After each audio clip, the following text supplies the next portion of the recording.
So I want to talk about why the Hebrews had to go into slavery in Egypt. And what was the purpose? Well, first off, you have to understand that the Hebrews of those generations who were in Egypt for 400 years, they were suffering as an indication of what was coming with Christ. The Jewish people as a collection, as a whole collection, were a symbol of Christ at that time, the Hebrews. For they had to go into slavery. And the Passover happened.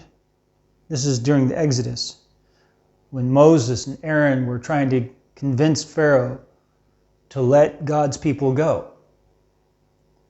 And remember that God had finally taken it down to one last miraculous sign for Pharaoh. Because Pharaoh had eventually agreed, then relented, and then agreed, and then repented.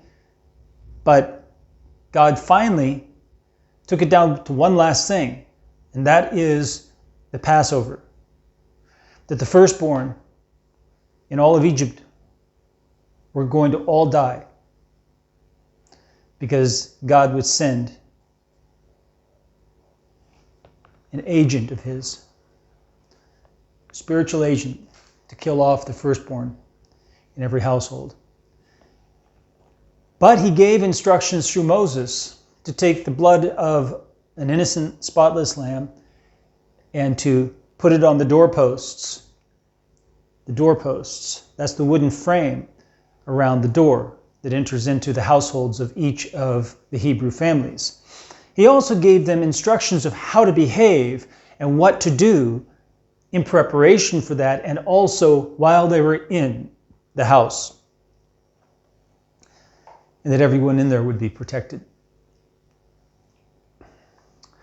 That's a symbol of the cross. Christ dying on the cross and the blood of Jesus on the wood of the cross. And that we are to be behind the cross.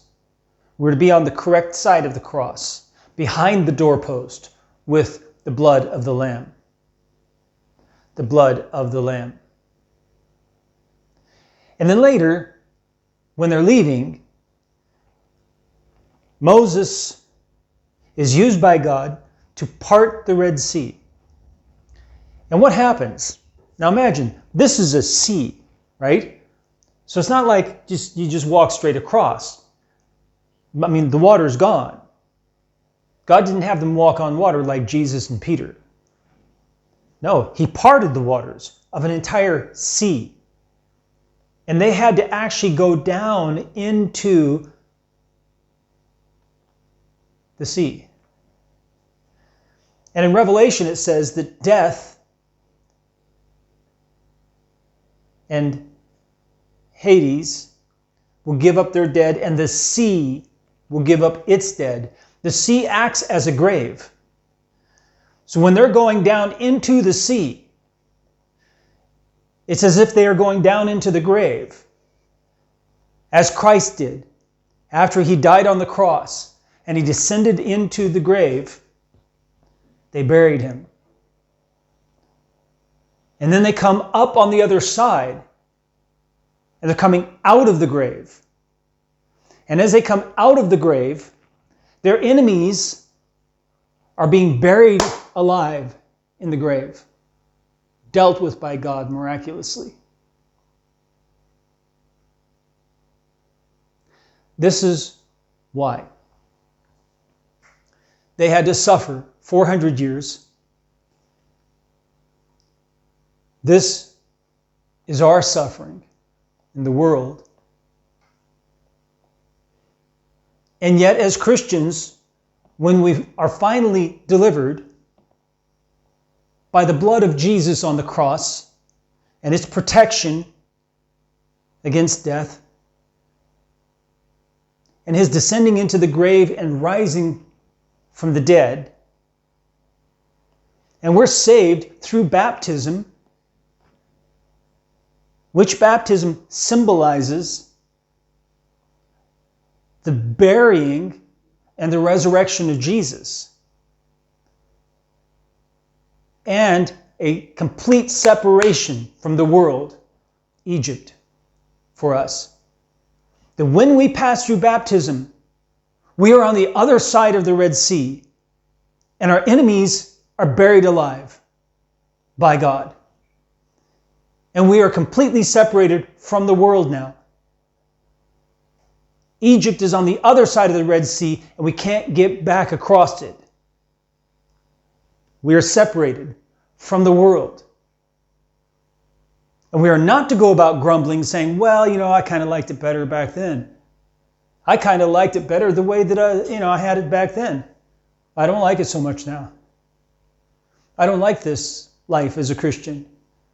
Or maybe I'll supplement my life as a Christian. I can be a Christian and this. No, you can't.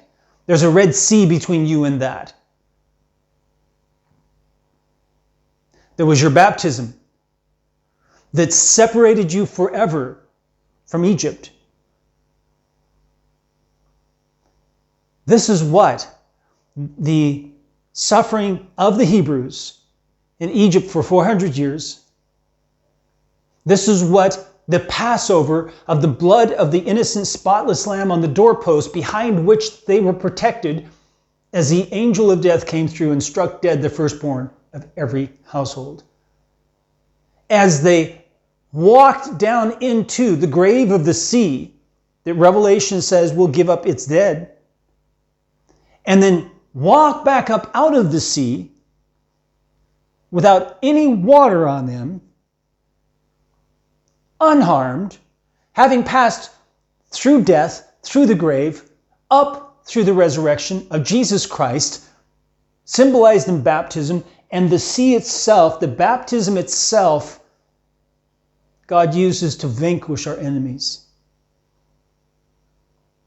And we are completely and forever separated from the world. May the Lord bless you as you seek Him with all your heart.